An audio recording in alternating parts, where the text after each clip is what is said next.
سلام كميت تصنحوا فتواتن كبراتن نايز يوتيوب channel تخاتلتي نزعلت سحرنا لكم حاصرتن واناون زيناتات كم تلومد حزنا لكم قريبنا لنا فلما لايك شير سبسكرايب እንዳገበርኩም ከሳፍት ጻመ መደብና ሓቢርኩም ናቅጽንሑ በخبرن ዕድም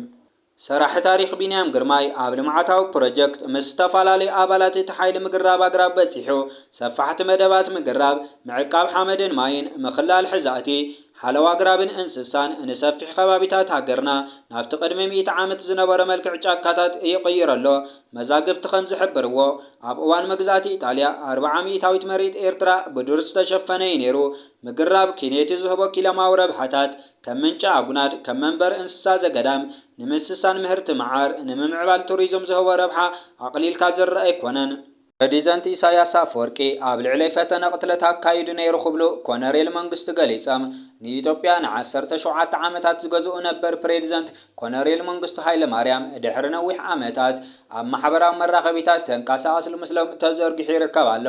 ኮነሬል መንግስቱ ምስ ናይ ቀረባ ፈታዊቶም ጋዜጠኛ ገነት ኣየለ ጻኒሒት ኣብ ዝገበረሉ ቃለ መሕተት ንሰለስተ ዓሰርተ ዓመታት ብስደት ካብ ዝሕለፉላ ዚምባብዌ ኮይኖም ናይ ሕሉፍ ከልዕሉ ተሰሚዖም ኣለዉ ኮነሬል መንግስቱ 83 ዕድሚኦም ዝደፈኑ ኣብ ቀረባ እዋን እዩ ኮነሬል መንግስቱ ቅድሚ 34 ዓመታት ናብ ዚምባብዌ ኣብ ዝሃደምሉ ዝተወሰነ እዋናት ፈተነ ቅትለት ከም ዝተኻየደሎም ዝገለጹ ኮይኖም ኣብቲ እዋን ዝተፈጥሩ ኩነታት ኮነሬል መንግስቱ ካብ ምጥቃስ ወጻኢ እቲ ጉዳይ ዕላዋ ከይተገብረ ከም ዝጸንሐ ተሓቢሩ ኣሎ ኣብ ቀረባ እዋን ብዛዕባ ህይወት ታሪኾም ምስ በዓልቲ ቤቶም ባንቺ ቢሻው ኮይኖም ኣብ መረበኦም መደረ ዝሃቡ ኮነሬል መንግስቱ እቲ ፈተነ ቅትለት ብተወላዲ ትግራይን ኤርትራውን ከም ዝተኻየደን ዘመላኸቱ ኮይኖም ወርሒ ጥቅምቲ ከም ዝነበረን መንግስቱ ካብ ኢትዮጵያ ምስ ሃደሙን ናብርኦም ኣብ ዚምባብዌ ኣብ ዝገበረሉ ብዙሕ ኣብ ዘይጸንሕሉ እዋን ምስ በዓልቲ ቤቶምን عجبتمن بمخان كاب جزء وصيم ناي اجر غعزه ناي مغبار لمد خم زنبرم زحبرو خوينم حدا اوان غنا صبق اغاطام خم زي نبره يغلصو اوان اب حرارينا اجر غعزه غيرم نا منبر جزءم اب زملسلو اوان كلتا سبات يكاتاتلوم كم زنبرو دما يغلصو اتحاده بقدميت اتحاده دما بدحريت كم زنبرو زحبرو بدحريم زكاتاتلوم زنبره تولاد تግራዩ زبل خوينم بقدميتم زنبره ኤርትራው خم زخونه زغلص ኮነሬል መንግስቱ ክልቲኦም ሰባት ገጾም ዝሽፍን ቆቢዕ በዓል ማስኬራ ዝገበር እዮም ይብሉ መሳርሕውን ኣብ ቦርሳ ከም ዝሓዙ ይገልጹ ኣብቲ እዋን ጥርጣረ ከም ዝሓደሮም ዝገለጹ ኮነሬል መንግስቱ ናይቶም ሰባት ኩነታት ብዝምልከት ዓጀብቶም ንኽከታተልዎም ኣሕሊፍ ብዝበልዎ ትእዛዝ መሰረት እቶም ዓጀብትን ከዘራርብዎም ፈቲኖም ፈተነ ከም ዘካየዱ ዝገለጹ ኮይኖም ኣብቲ እዋን ክልቲኦም ሰባት ፍቃደኛታት ከም ዘይኮኑ ድሕሪ ምግላጾም ኣብ መንጎ ዝተፈጠረ ኩነታት ብቅድሚቶም ዝነበረ ኤርትራዊ ዝበልዎ ውልቀ ሰብ ተኽሲ ከም ዝኸፈተን እቲ ብድሕሪት ዝነበረ ተወላዲ ትግራይ ንኸሃድም ፈተነ ከም ዘካየደ ይገልጹ ክልቲኦም ኣብ ትሕቲ ቀይዲ ድሕሪ ምውዓሎም ኣብ ዚምባብዌ ከም ዝተኣሰሩ ዝገለጻ በዓልቲ ገዛ ኮነሬል መንግስቱ ባንቺ ቢሻው ፈተነ ቅትለት ኣካይዶም ኣብ ትሕቲ ቀይዲ ድሕሪ ምእታዎም ኣብ ቤት ማእሰርቲ ዝጸንሐ ኤርትራዊ ናብ ኤርትራ ድሕሪ ምምላሱ ፕሬዚዳንት ኢሳያስ አፈወርቂ ጀነራል ገይሩ ሸይምዎ ይኽብላ ተዛሪበን ኣለዋ ኣብቲ እዋን ፈተነ ቅትለት ድሕሪ ምክያዱ ኮነሬል መንግስቱ በዓልቲ ገዝኦምን መንበር ገዝኦም ዝሓሸ ድሕንነት ኣለዎ ናብ ዝበልዎ ከባቢ ንኽቕይሩ ከም ዝተገደዱውን ገሊጾም ኣለዉ ኮነሬል መንግስቱ ናይ ሃይለ ስላሴ ናይ ቤተ መንግስቲ ተሽከርከርቲ ናብ ዚምባብዌ ወሲዶም እዮም ኣብ ዚምባብዌ ዝሓርስዎ ዓብዪ ሕርሻ ኣለዎም ብዝብል ከም ዝዝረብ ብምግላጽ እውን እቲ ሓበሬታ ጌጋ ከም ዝኾነን ካብ መረበኦም ዝሓለፉ ቦታ ከም ዘይብሎምን ክገልጹ ተረኣዮም ኣለዉ ኣብ 83 ዕድሚኦም ኣብ ዝሃብዎ መብርሂ ኣብ ዝሕጂ ሰዓት ኣብ ልዕለይ መጥቃዕትን ምውራድ ዘነጻጽር ጸላእ የለን ክብሉውን ተሰሚዖም ኣለዉ ምኽንያት መበል 79 ዝኽሪ ሃገራዊ መዓልቲ ዓዲ ጣልያን ኣብ ኤርትራ ኣስመራ ዝርከብ ኤምባሲ ዓዲ ጣልያን ላዕለወት ሰበስልጣን ኣዘዝቲ ኣብ ዝተረኽብሉ ከም ዝተኸበረ ተሓቢሩ ብማዕኸናት ዓዲ ጣልያን ተዘርጊሑ ኣብ ዘሎ ዜና ብምኽንያት መበል 79 ዝኽሪ ሃገራዊ መዓልቲ ዓዲ ጣልያን አምባሳደር ዓዲ ጣልያን ኣብ ኤርትራ አልፌንሶ ዶሬንሶ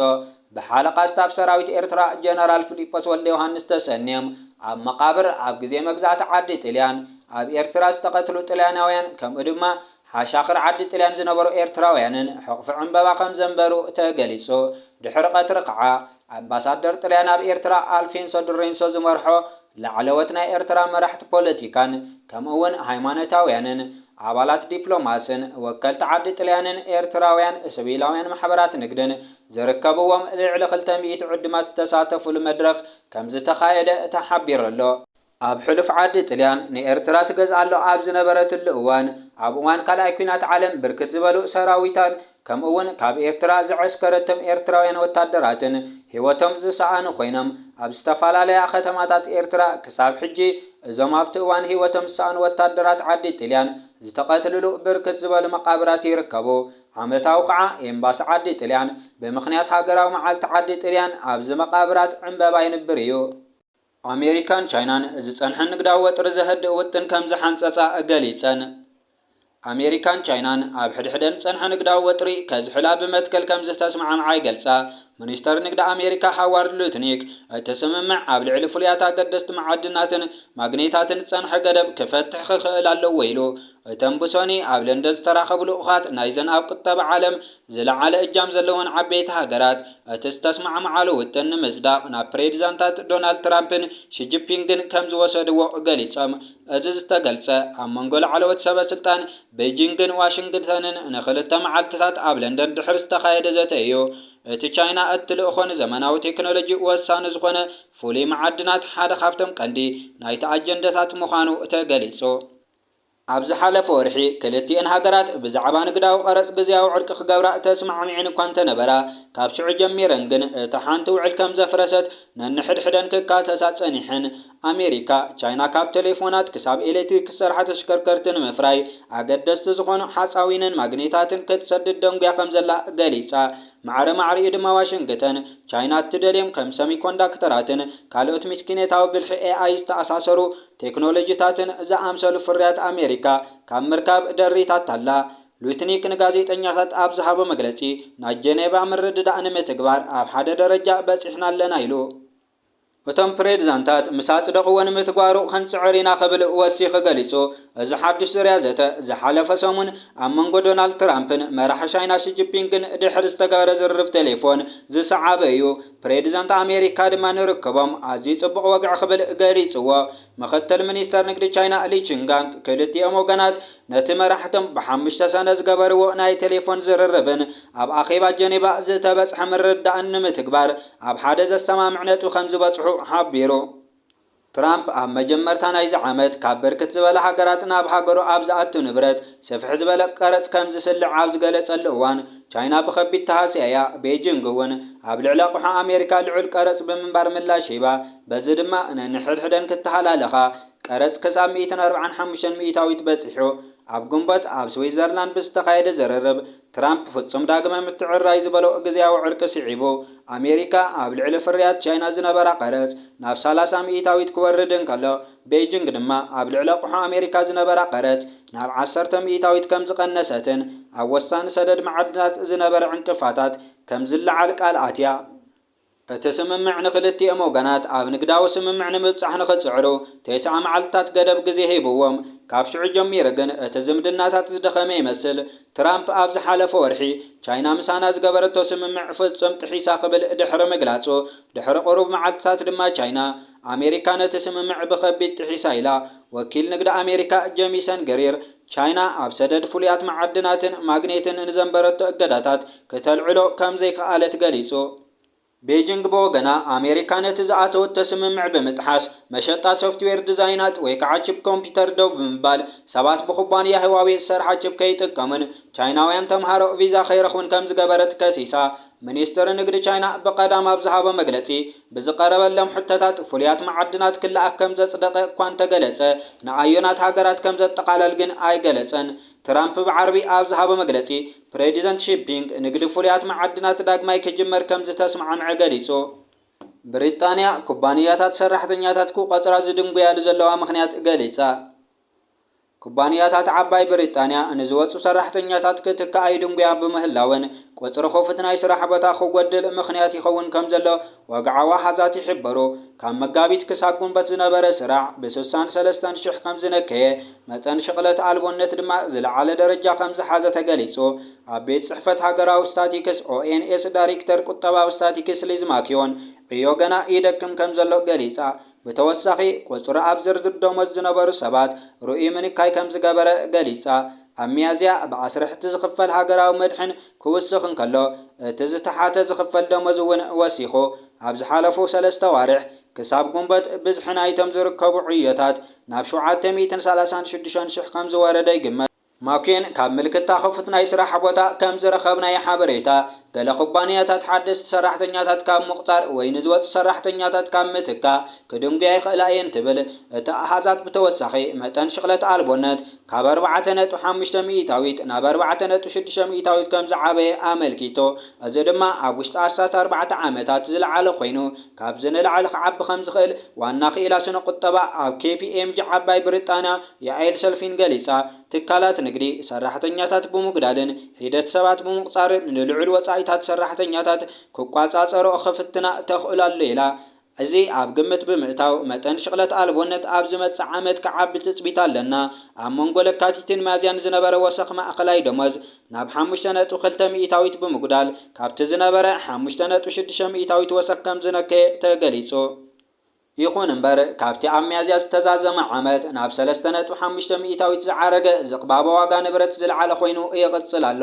ቻንስለር ላቸር ራቪስ ኣብ ዝሓለፈ ጥቅምቲ 10 ዝያዳ ሃገራዊ መድሕን ክኸፍሉ ምዃኖም ኣፍሊጣ ነይራ። እዚ ወሰኽ ክሳብ መወዳእታ ዕድመ ስልጣን መንግስቲ 25 ቢልዮን ፓውንድ ኣታዊታት ክእክብ ምዃኑ ይግመት። ሚኒስትር ዕዮ ኣሊሰን ማክጎበርን ኣብ ዝሓለፈ ሓምለ ሰልፊ ዕዮ ኣብቲ ምርጫ ካብ ዝዕወት ንድሓር 500,000 ተወሰኽቲ ሰባት ኣብ ስራሕ ከም ዘለዉ ገሊጻ እዚ ብዝሒ ስራሕ ንዘለዎም ልዕሊ 16 ዓመት ዕድሚኦም ሰባት መሰረት ዝገበረ ኮይኑ ኣብ ዝሓለፈ ዓመት ኣብ መንጎ ሚያዝያን ሰነን ዝነበረ 33.5 ሚልዮን ኣብዚ ዓመት ኣብ መንጎ ለካቲትን ሚያዝያን ናብ 34 ሚልዮን ከም ዝዓበየ ይፍለጥ። ኣብ መላእ ሃገር ዝርከቡ ሰባት ካብቲ ዝውስኽ ናይ ስልጠና ዕድላት ተጠቀምቲ ይኾኑ ኣለዉ ይብል ማክጎቨርን። ኣብ መንጎ መጋቢትን ሚያዝያን ቁፅሪ ናይቶም ኣብ ዝርዝር ደመወዝ ዘለዉ ሰባት ብ55,000 ከም ዝነከየን ኣብ ጉንበት ድማ ተወሳኺ ናብ 109,000 ክወርድ ምዃኑን ይግመት። ኣብ ዝሓለፈ ሰሙን ኣመሓዳሪ ባንኪ ዓዲ እንግሊዝ ኣንድሮ ቤሊ ንኣባላት ባይቶ ኣብ ዝሃበ መግለጺ ደመወዝ እናነከየ ክኸይድ ምዃኑ መርትዖታት ከም ዘሎ ገሊጹ እዚ ንቅድሚት ንምስጋም ኣገዳሲ ውሳነ ክኸውን እዩ ዝበለ ኮይኑ ወለድ ባንኪ በብቁርብን ብጥንቃቐን እናነከየ ክቕጽል ምዃኑ ወሲኹ ገሊጹ እቲ ባንኪ ዝቕጽል ኣኺቢኡ ኣብ ዝመጽእ 19 ሰነ ክካየድ እኳ እንተኾነ ሽዑ ግና ወለድ ከጉድል ትጽቢት ኣይግበርን። ኣብ ሓደ ቤት ትምህርቲ ብዝተፈጸመ ተኽሲ ብዙሓት ተቐቲሎም። ኣብ ሓደ ካልኣይ ብርኪ ቤት ትምህርቲ ኣውስትራልያ ብዝተፈጸመ ተኽሲ ብውሕዱ 10 ሰባት ከም ዝመቱ ሰበስልጣን እቲ ሃገር ገሊጾም። ከንቲባ ከተማ ግራዝ ኣልኪ ካህር ኣብቲ ሎሚ ንግሆ ዝተፈጸመ መጥቃዕቲ ሰባት ከም ዝተቐትሉ ኣረጋጊጹ ኣሎ። ተምሃሮ ካብቶም ዝበዝሑ ግዳያት ኮይኖም ካልኦት ብርክት ዝበሉ ሰባት ከም ዝቆሰሉ እውን ምፍላጥ ተኻኢሉ። እቶም ግዳያት 6 ደቂ ኣንስትዮ 4 ድማ ደቂ ተባዕትዮ ምዃኖም ሰብ መዚ ጠቒሶም ኣለዉ። ፖሊስ ከም ዝበሎ እቲ ነቲ መጥቃዕቲ ፈጺሙ ዝበሃል ዘሎ ዕጡቕ ድሕርቲ ኣብ ልዕሊ ካልኣይ ደረጃ ቤት ትምህርቲ ድራርሹቱ ዛንጋስ ኣብ ከባቢ ሰዓት 10 ዝፈጸመ መጥቃዕቲ ዓርሰ ቅትለት ከም ዝፈጸመ እዩ ዝእመን።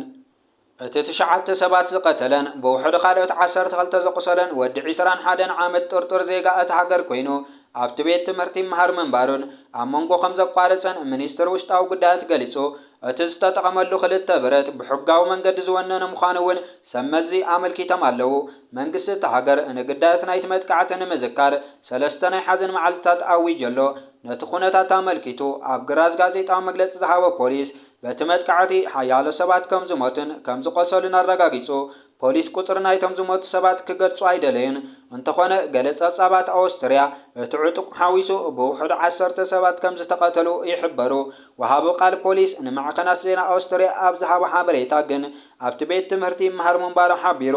እንተኾነ መበገስ ናይቲ መጥቃዕቲ ብዝምልከት ዝተባህለ የለን። ፖሊስ እቲ ቤት ትምህርቲ ሕጂ ጥቡቕ ሓለዋ ይግበረሉ ከም ዘለን ተወሳኺ ስጋኣት ከም ዘየለን ይገልጽ። ኣብቲ ኣብ ደቡባዊ ምብራቕ ኣውስትርያ ኣብ ዝርከብ ካልኣይ ደረጃ ቤት ትምህርቲ ስርሒት ከም ዝጀመሩ ጠቒሱ ኣሎ። ተምሃሮ ካብቲ ህንፃ ናብቲ ቤት ትምህርቲ ይወፁ ስለ ዘለዉ እቲ ስርተት ገና ይቕጽል ከም ዘሎ ሰብ መዚ ጸጥታ ኣመልኪቶም ኣብቲ ከባቢ ፍሉያት ኣሃዱታት ፖሊስ ተዋፊሮም ከም ዘለዉ ይገልጽ። ካብ መላእ ሕብረተሰብ ኣውስትርያን ካብ ካልኦት ኩርናዓት ዓለምን በቲ ኣብ ውሽጢ ቤት ትምህርቲ ህፃናትን ካልኦትን ግዳይ ዝገበረ ፍጻመ መግለፂ ስንባደን ሓዘንን ይውሕዝ ኣሎ።